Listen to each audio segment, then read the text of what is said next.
ले हमारा भगवान कहता है आप मिलकर रहिए, इनका अल्लाह कहता है कि आप मेरी नमाज पढ़ने के बाद में पत्थर बरसाइए। जब ये जुमा मस्जिद से निकलते हैं या जुम्मे की नमाज से निकलते हैं तो भैया प्रसाद के इनके पत्थर होते हैं। तो ये फर्क है हमारी और उनकी संस्कृति में। नूपुर सलमान ने ऐसा कुछ नहीं कहा जो विवादित हो या गलत हो, वो खुद जानते हैं कि नूपुर सलमान ने जो कहा है वो उनकी किताबों में लिखा है। पंडित और मुल्ला लड़ते हैं, जो बीच के लोग हैं उनके अंदर लड़ाई होती है। लड़ाई कौन करवाते हैं? भड़काने वाले लोग। और भड़काने वाले लोग कौन है? ये मुल्ला और पंडित ही है। नमस्कार, आप देख रहे हैं वॉइस ऑफ भारत और मैं हूं आपके साथ रचना सिंह। इस वक्त देश में जो सबसे ज्यादा विवादित मुद्दा है वो है बीजेपी के पूर्व प्रवक्ता नुपुर शर्मा के विवादित बयान पर। जी हां, जो मोहम्मद पैगंबर को लेकर उन्होंने विवादित बयान दिया था, उसको लेकर आज पूरा देश चल रहा है।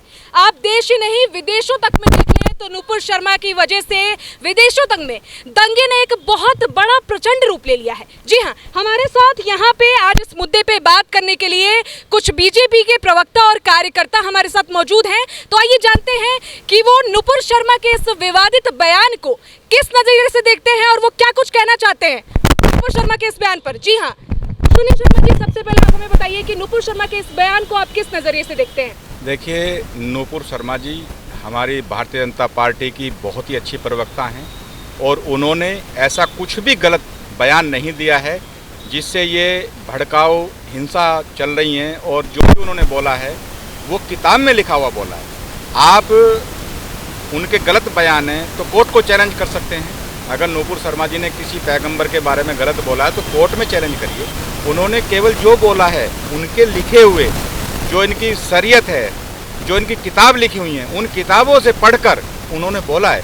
अगर उन्होंने कुछ गलत बोला है तो आप कोर्ट में चैलेंज कर सकते हैं। लेकिन भारतीय जनता पार्टी ने उनको पार्टी से निष्कासित किया है, ये उन्होंने बहुत गलत किया है। मैं भी भारतीय जनता पार्टी का महानगर संयोजक दिव्यांग प्रकोष्ठ गाजियाबाद का हूँ।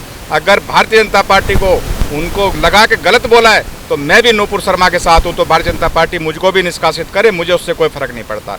लेकिन हम अपने एजेंडे पे मजबूत हैं और अगर पार्टी के अंदर ये लगता है कि उसने गलत बोल दिया तो उसे साबित करे, पार्टी भी इनके साथ खड़ी हो जाए, पैगंबर के साथ खड़ी हो जाए पार्टी। हम बिल्कुल नुपुर शर्मा के साथ हैं और नुपुर शर्मा के साथ रहेंगे, उसके साथ अन्याय नहीं होने देंगे। और जितने भी ये आतंकवादी गतिविधियां चल रही हैं, सड़कों पे पत्थर फेंक रहे हैं, मैं तो यूपी का रहने वाला हूँ, गाजियाबाद का रहने वाला हूँ और योगी जी से निवेदन करूंगा कि इन सारे गद्दारों के आधार कार्ड सस्पेंड कर दिया जाए, ब्लैक लिस्ट में डाल दिया जाए। इनका ना सरकारी अस्पताल में इलाज हो और ना सरकारी सुविधा मिले। और अगर इन्हें सरकारी सुविधा 2,67,000 रुपये मिल के इनका मकान बनाए, उनको भी ध्वस्त किया जाए।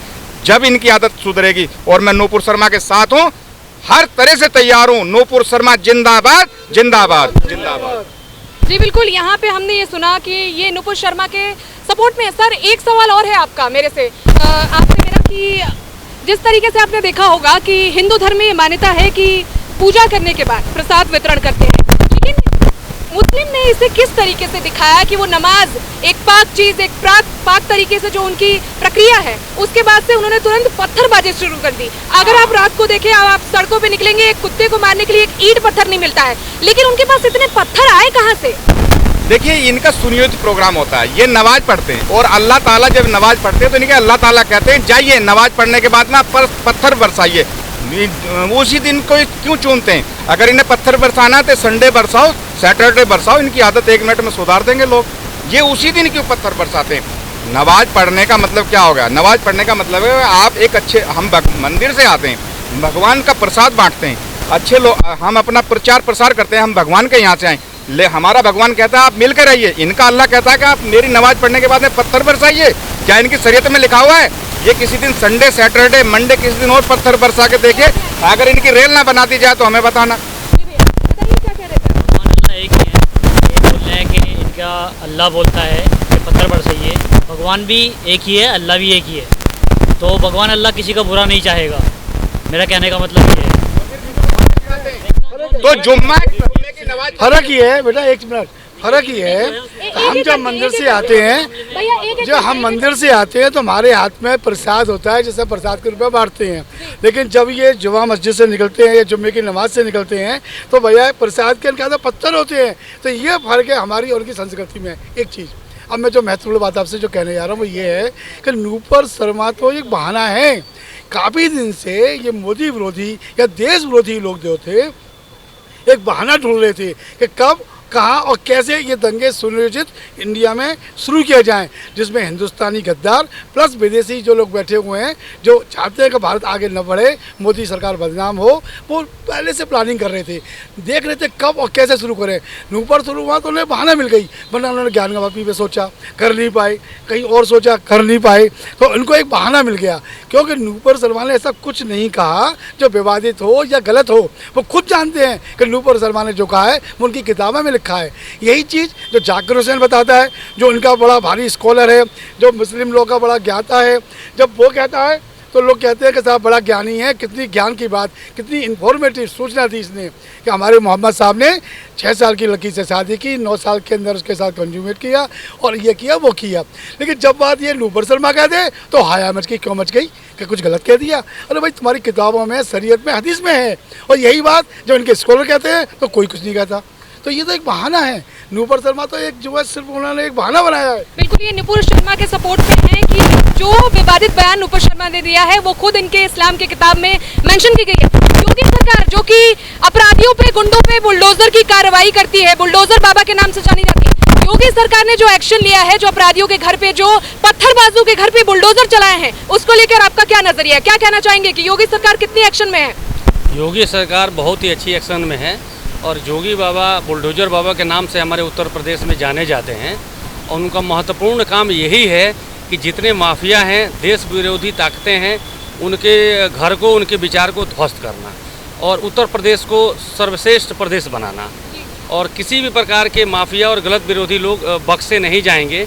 जो लोग पत्थर बरसाते हैं या दूसरे के घरों पे पत्थर बरसाते हैं और जो गलत विरोध करते हैं, विरोध प्रदर्शन करते हैं, तो इनके खिलाफ योगी जी महत्वपूर्ण एक्शन में हैं और कभी भी किसी को छोड़ेंगे नहीं और सबके घर गिराए जाएंगे और सबसे वसूली की जाएगी जो भी गलत करेगा। बिल्कुल। और एक चीज आपने इन दिनों सोशल मीडिया जो सबसे बड़ी ताकत है आज के हर एक जनता के लिए, हर एक लोग के लिए, वो अपनी बात सोशल मीडिया के जरिए सामने रख सकते हैं कि नूपुर शर्मा के गर्दन को काटकर एनिमेशन बनाया जा रहा है, कि यूट्यूबर ने ऐसी वीडियो क्रिएट की है जिसके बाद उस पर एक्शन भी हुआ है। उसको लेकर आप क्या बोलेंगे कि नूपुर शर्मा जी के लिए ऐसी आतंकवादी गतिविधियों को बढ़ावा दिया जा रहा है कि सीधे सर काट दिया जा रहा है, उसको दिखा रहे हैं लोग ऐसे एनिमेटेड वीडियो बना के? क्या बोलना चाहेंगे आप? देखिए, ये जो घटना शुरुआत से हुई है, प्रोवोक करने पर तो हुई है। सबसे पहले जो डिबेट था टीवी पे, जो नूपुर शर्मा के साथ किसी मुस्लिम स्कॉलर के साथ था, उन्होंने शिवलिंग पर बहुत ही अभद्र टिप्पणी की थी। उसके विरोध में उनको क्रोध आ गया, फिर उन्होंने 2-3 चीज़ें बातें कही जो इनके ही व्यवस्थाओं में, जो कुछ भी कहा वो सही है, तथ्यात्मक है वो।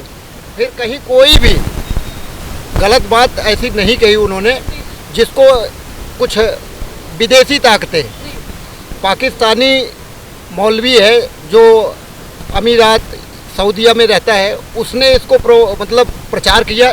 तो प्रचार करके लोगों में वहमत फैलाने की कोशिश की, हिंदू मुस्लिम कराने की। बिल्कुल, 57 देश इसके विरोध में है, 57 देशों में आग लगी पड़ी है इस नूपुर शर्मा के विवाद की वजह से। सिर्फ भारत ही नहीं, एक बड़ी मजबूती के साथ, मैं जिम्मेवारी के साथ मैं ये कहना चाहता हूँ कि नूपुर शर्मा जी ने जो कहा है, इनके कुरान में और इनके शरीयत में जो भी लिखा हुआ है, उसको एक शब्दों में पढ़ के सबको सुनाया है। उन्होंने अलग से कुछ नहीं कहा है, अपना कोई ओपिनियन नहीं दिया है, इनके ही किताब को सुना दिया है, ये खुद पढ़े। लेकिन मुस्लिम पक्ष का तो कहना है कि वो उनके जो भगवान है, जिन्हें वो अल्लाह मानते हैं, एक तरह से अपने अनुयायी मानते हैं, उनकी भावनाओं को ठेस पहुंचा है, कहीं ना कहीं उनका अपमान किया गया है, ये कहना है मुस्लिम पक्ष का। कोई अपमान नहीं किया गया है, क्योंकि उनके लोग जो नहीं पढ़े हैं, एक बार कुरान पढ़ें फिर कहें कि अपमान हुआ है कि नहीं हुआ है।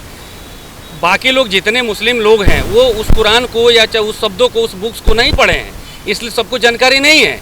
ये तो जो इनके जो नेता हैं, बड़े जो भी इनके मुस्लिम स्कॉलर हैं, ये गलत सलत बरगला करके अपने ही लोगों को बरगलाते हैं कि इन्होंने गलत किया अपना वोट बैंक बनाने के लिए। अन्यथा अगर सही तरीके से वो पढ़ें और सही चीज़ सुनाएं तो इनके लोग ही समझेंगे। अगर खुद पढ़ लें तो समझ जाएं कि हमारा आगे अगला नेता कितना हमको हिंदू मुस्लिम लड़ाई कर रहा है। बिल्कुल भैया आप आ गया है, आप नुपुर शर्मा के जो विवादित बयान पे आपका क्या नजरिया, आप क्या कहना चाहेंगे? क्योंकि देश में पहले से भी बहुत गंभीर मुद्दे चल रहे हैं, मंदिर मस्जिद हो, ठीक है, वो चाहे जी बिल्कुल वाराणसी में हो, मथुरा में हो, दिल्ली को लेकर है, सारी जगह मुद्दे गरमाए पड़े हुए हैं और इस वक्त देश की स्थिति बद से बदतर है क्योंकि रोजगार ठप पड़े हैं, बेरोजगारी का आलम है, पानी नहीं है, बिजली नहीं है। लेकिन इसके बीच जो सबसे बड़ा मुद्दा बन गया है वो है धर्म का प्रहार, समुदाय का प्रहार और इस बीच नुपुर शर्मा के विवादित बयान ने पूरी तरीके से देश को जला कर रख दिया है। हर तरफ दंगे ही दंगे हैं इन 4-5 दिनों में।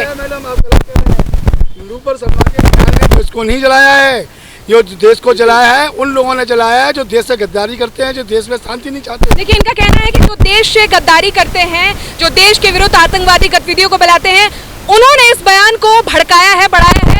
लेकिन जिस तरीके से मुस्लिम पक्ष की तरफ से ये टिप्पणी आ रही है कि नुपुर शर्मा ने विवादित बयान दिया है, उस पर हम लोगों की एक एक करके नजरिए लेंगे। जी बिल्कुल, आप क्या कहना चाहेंगे? मैं तो मैडम यही कहना चाहूँगा कि देखो, हिंदू मुस्लिम का मैटर ये है, हिंदुस्तानी सभी हैं, मतलब हिंदू मुस्लिम जितना बढ़ रहा है ना, इतना बेरोज़गारी बढ़ रही है। आपस में जितना लोग बाग लड़ रहे हैं, इतनी ही बेरोज़गारी बढ़ रही है। सही बात तो ये है, सब हर किसी को नियमों का रूल का पालन करना चाहिए। जो योगी जी हमारे मुख्यमंत्री हैं, देखो एक एक करके लड़ाई झगड़ा, भैया एक एक करके अपना पक्ष रखिए आप। देखो मैटर हर किसी को जानकारी नहीं है अपने धर्म के बारे में, चाहे आप भी खड़े हैं, आपको भी पूरी जानकारी नहीं होगी अपने धर्म के बारे में। मुस्लिम है, मुस्लिम को भी पूरी धर्म के बारे में जानकारी नहीं है। रियल ये है, ठीक है ना, जिसको जानकारी है, मतलब जो लड़ रहे हैं ना वो मुल्ला टाइप हैं या पंडित टाइप हैं, ये भड़काते हैं लोग बागों को, ठीक है ना। असली में जिसे जानकारी है ना उसको सामने आना चाहिए। सही बात तो ये है, जो हमारे देखो मुख्यमंत्री जो हैं योगी आदित्यनाथ से जो कर रहे हैं अच्छा कर रहे हैं, जो करेंगे अच्छा ही करेंगे, चाहे वो योगी जी हों चाहे वो मोदी जी हों, ठीक है ना। बाकी हमें रूल का पालन करते रहेंगे ना तो कुछ नहीं बिगड़ेगा यार। क्या नाम है भैया आपका? मेरा नाम शाहरुख है और मैं जॉब करता हूँ स्क्वायर यार्ड में, ठीक है ना, एज ए रिलेशनशिप मैनेजर हूँ मैं यहाँ पे, ठीक है। तो मेरा नाम शाहरुख है। भैया क्या लगता है आपको, नमाज के बाद से अचानक से पत्थरबाजी शुरू कर दी? नमाज ये नहीं कहती कि पत्थरबाजी करो, कोई भी धर्म नहीं क्या लगता है कहता कि आपको? लड़ाई झगड़ा करो। बिल्कुल, कोई धर्म ये नहीं कहता है कि आप दंगों को बढ़ावा दो, पत्थरबाजी करो, लोगों को मारो, गाड़ियों को जलाओ। लेकिन जो ये प्रक्रिया हुई है इस विवादित बयान के बाद से कि उन्होंने पैगंबर मोहम्मद को उनके ऊपर इस तरीके से टिप्पणी की है, तो क्या लगता है आपको नमाज के बाद से अचानक से पत्थरबाजी करना कितना सही है? नमाज क्या कहती है, नमाज अच्छे रूल पे चलाती है। नमाज हो चाहे पूजा हो, ठीक है ना, चाहे वो मुल्ला हो चाहे पंडित हो, वो अच्छे रास्ते के लिए बात करेंगे। बिल्कुल बिल्कुल, ठीक है ना। तो देखो आप आगे आ जाइए थोड़ा। वही सुनिए मैडम, जो बीच के लोग हैं ना तो देखो नेता लोग लड़ते हैं, ना पंडित और मुल्ला लड़ते हैं। जो बीच के लोग हैं उनके अंदर लड़ाई होती है। लड़ाई कौन करवाते हैं? भड़काने वाले लोग। अब भड़काने वाले लोग कौन है? ये मुल्ला और पंडित ही हैं। अच्छा भैया, ये कह रहे हैं जो इस विवादित बयान को भड़काने का काम कर रहे हैं, तो देश में चीजों को भड़का रहे हैं, आतंकवादी गतिविधियों को भड़का रहे हैं, वो मुल्ला और पंडित ही हैं। इसमें क्या कहेंगे आप? इसमें मुझे ये कहना है, इनकी ये बात यहाँ तक तो सही है कि जो लोग भड़काते हैं ना वो खुद तो अपने कोठियों में रहते हैं, खुद तो पत्थर नहीं फेंकते और अपने बच्चों को विदेश भेजते हैं पढ़ने के लिए, और पत्थर देते हैं गरीब के बच्चों को, छोटे बच्चों को, उनको बरगलाते हैं, उनके दिमाग को ब्रेन वॉश करते हैं और उन्हें मरने के छोड़ देते हैं। आज जो लड़के पकड़े जा रहे हैं पत्थरबाजी में या हिंसा करने में या आगजनी में, पेट्रोल पंप फेंकने में, उसमें किसी भी उस एक नेता का बेटा है, पुलिस लठ बजा रही है बुरी तरीके से, तो उसमें क्या कोई इसका आपके हैदराबाद के जो हैं इनका कोई बेटा है? इसमें किसी बड़े नेता का बेटा है? नहीं है, इनका कोई बेटा नहीं है, खुद भी नहीं है। ये खुद तो मजे ले रहे हैं, नेतागिरी कर रहे हैं, राजनीति कर रहे हैं और गरीबों को मरवा रहे हैं। जब वो जेल में जाएंगे ना छुड़ाने में कोई नहीं जाएगा। कौन मरवा रहे हैं? अरे यही इनके नेता लोग जो है अपने हैदराबादी। देखिए ये ओवैसी, देखिए ये ओवैसी जी भड़का रहे दंगे। अरे ओवैसी जैसे, और खुद ओवैसी हैं जो आग लगा रहे हैं, जो भड़का रहे हैं, छोटे छोटे बच्चों के दिमाग के अंदर जहर पैदा कर रहे हैं, और सड़कों पर आते हैं, पत्थर पकड़ते हैं, बेचारे पत्थर खाते हैं फिर मरते हैं। बीजेपी के जो मंत्री हैं वो कौन भड़का रहे हैं? मतलब ओवैसी, चलो भैया आप नीचे आ जाइए, नीचे आइए। मुस्लिम की तरफ से आप बोल रहे हो कि ओवैसी जी हैं, चलो मैंने मान लिया ओवैसी है। हिंदू की तरफ से कौन भड़का रहा है? सड़क पर दंगा करने के लिए कौन आया है?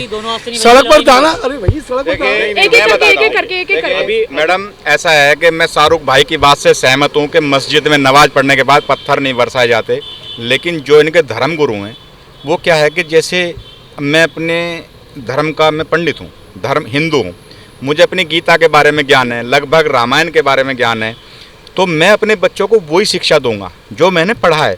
लेकिन ये क्या है कि ये शिक्षा पे नहीं चलते, क्योंकि ये खुद तो शिक्षित होते नहीं और ये छोटे छोटे बच्चों को बरगलाते हैं। अभी आप देखिए, जहाँ भी 10 राज्यों में झगड़ा हुआ है, वहाँ 12, 14, 15, 16 साल तक के बच्चे हैं, वो तो अबोध हैं। जब वो कुरान पढ़ लेंगे तो वो इन मुल्ला मौलवियों का खुद मुंह पीट देंगे कि तुम हमें गलत रास्ते पे क्यों ले जा रहे हो। इसीलिए छोटा बच्चा, बाल बच्चा जो होता है, उसका दिमाग बरगलाया जाता है और उन बच्चों को पत्थर फेंकने पे 500 रुपये, 1000 रुपये का लालच देकर उनसे पत्थर फेंकवाए जाते हैं। उन्हें पता नहीं होता, उन्हें तो बस ये पता है कि पत्थर फेंकना है, कहाँ फेंकना है, सामने फेंकना है। इसीलिए अभी आपने बोला कि ओवैसी जो है इस मामले को भड़का रहे हैं। ये बताइए, आप जो लखीमपुर खीरी कांड हुआ था, किसानों को जो कुचला गया था, बीजेपी की उस पर क्या प्रक्रिया है, क्या कहेंगे आप? वो तो आप मुद्दे से भटक रहे हो। मुद्दे से नहीं भटक रही हूँ मैं। अगर आप किसी एक नेता को इस तरीके से टारगेट कर रहे हैं तो ये गलत होगा ना। आप फिर आप अपनी भी छवि को तो देखिए। आज नूपुर शर्मा आपकी यहाँ शुरू की कमेंट्री थी, वो नूपुर शर्मा के ऊपर थी कि विवादित बयान से देश जल रहा है, आपने कहा था शुरू में। तो ये नूपुर शर्मा के बयान के बाद जो देश जला, तो वो किसका इशारा है? ये इसमें कहाँ से किसान आ गया, कहाँ से बेरोजगारी आ गई, कहाँ से महंगाई आ गई, या क्या इस हिंसा से बेरोजगारी खत्म हो गई? पर भैया देश में बेरोजगारी का ये आलम है। उस मुद्दे को छोड़ के लोग सिर्फ इस विवादित बयान के पीछे हंगामा काट रहे हैं। बेरोजगारी क्यों बढ़ रही है? क्योंकि अनियंत्रित जनसंख्या हो रही है। यही तो मांग भारतीय जनता पार्टी का हर कार्यकर्ता उठा रहा है कि जनसंख्या पर ध्यान दो। ठीक है, देखिए आपका 2 सवाल है। पत्थर उठाना बंद करो, धर्म सब प्यार सिखाता है। आपका 2 सवाल का लेकिन आप गलत दिशा में जाएंगे। लेकिन आज देश में सिर्फ और सिर्फ धर्म हर एक मुद्दे पे भारी है। धर्म का प्रहार, तमाम मुद्दे बेकार। आप मोदी जी को देख लीजिए, आप उनके विचारधारा को देख लीजिए, उनकी बातों को सुन लीजिए, कहीं भी धर्म की बात नहीं है, सिर्फ विकास की बात है। आप उनके आपका दो सवाल था। एक तो लखीमपुर खीरी के बारे में आपने पूछा, तो मैं कहना चाहता हूँ कि वो जो भी थे, नाम क्या, आशीष मिश्रा जी, वो अपने साथियों के साथ जा रहे थे, उन पे पत्थर मारे जा रहे थे, डंडे बरसारे जा रहे थे, तो भागने के चक्कर में लोग कुचल गए। वो उनका कोई इंटेंशन नहीं था किसी को मारना, किसी को कुचलना। वो अपना जान बचाने के लिए, अपना जान बचाए किसी तरीके से भाग करके। तो जो लोग मार रहे थे, जो लोग हमला कर रहे थे, वो कुचले गए। उनका कोई दोष नहीं है, उनका मैं समर्थन करता हूँ, अपना जान बचाए। राजनीतिक साजिश था सपाइयों का साजिश था जो सपा वालों ने किया। दूसरा आपका था बेरोजगारी के ऊपर। तो हमारे देश में बेरोजगारी है कहाँ? आप कार के शोरूम में चले जाइए, भीड़ पे भीड़ लगी हुई है। सोना चांदी के दुकान पे चले जाइए, भीड़ के भीड़ है। आप रेस्टोरेंट में चले जाइए, जगह टेबल कुर्सी नहीं। धरातल पर आपने देखा है, जो वो मजदूर है, जो वो गरीब है, जो हर दिन 300 रुपए 400 रुपए के लिए मजदूरी करते हैं, लेकिन उनके हाथ में मिलता कुछ नहीं है, क्योंकि पूरे दिन उन्हें कहीं से भी रोजगार प्राप्त नहीं होता। मैं उसके बारे में बता रहा हूँ। मैं 1 मिनट, 500 रुपए का मजदूर, सुनिए बाबा सुनिए, 500 रुपये मजदूरी गाँव में, जहाँ पे रूरल एरिया है गाँव में, वहाँ पे 500 रुपये के मजदूर नहीं मिल रहे हैं। सब भाग गए हैं, उनको एसी में रहने का आदत हो गया, सबको सुख चाहिए, काम नहीं करना है। जो काम कर रहा है, जो काम करना चाहता है, उसके पास किसी चीज़ का दिक्कत नहीं है। और भारत सरकार कुछ भी कर ले, हर घर में सरकारी नौकरी नहीं दे सकती। हमारा भारत का जनसंख्या इतना बड़ा है, खुद से कुछ करना पड़ेगा। कुछ करना चाहते हैं। देखिए मैडम, आपने सवाल किया, बहुत अच्छा किया कि मजदूर, बेरोजगारी। मैडम, बेरोजगारी तो हमारे उत्तर प्रदेश में योगी जी ने ख़त्म कर दी। क्यों? कि आप कहीं भी जाइए, आपको मजदूर मिलेगा ही नहीं। क्यों नहीं मिलेगा? उसे 20 किलो 2 बार राशन मिलता है, महीने में 40 किलो, और तेल मिलता है, चना मिलता है, नमक मिलता है, हल्दी, सब। धरातल पर मैं बात करके आ रही हूँ, वो तो कहते हैं पानी तक की सुविधा नहीं है। दिन भर में 35-40 जो प्लास्टिक की वो बोतलें आती हैं या फिर जो पन्नियाँ आती हैं, उनमें पानी भर के उन्हें पीना पड़ता है। नहीं, ऐसा खरीदना पड़ता है पानी। देखिए, खरीदने के लिए तो नोएडा में मैं नोएडा की भी बात कर रही हूँ। अब आप नोएडा की बात सुनिए। नोएडा में भी ना ये जो लोग जो हैं, ये जो आतंकवादी किस्म के रह रहे हैं, यही बदनाम कर रहे हैं। आप किसी हिंदू के घर जाइए, असली मुसलमान के घर जाइए, वो भी कहेगा कि हम पे योगी जी का बहुत बड़ा एहसान है, उससे बच्चे पले हैं। ठीक है, मैंने आपकी बात समझी। लेकिन इस वक्त जो हमने मुद्दा उठाया था नुपुर शर्मा को लेके, इस बयान ने पूरी तरीके से विवाद खड़ा कर दिया है। हमने बिल्कुल जो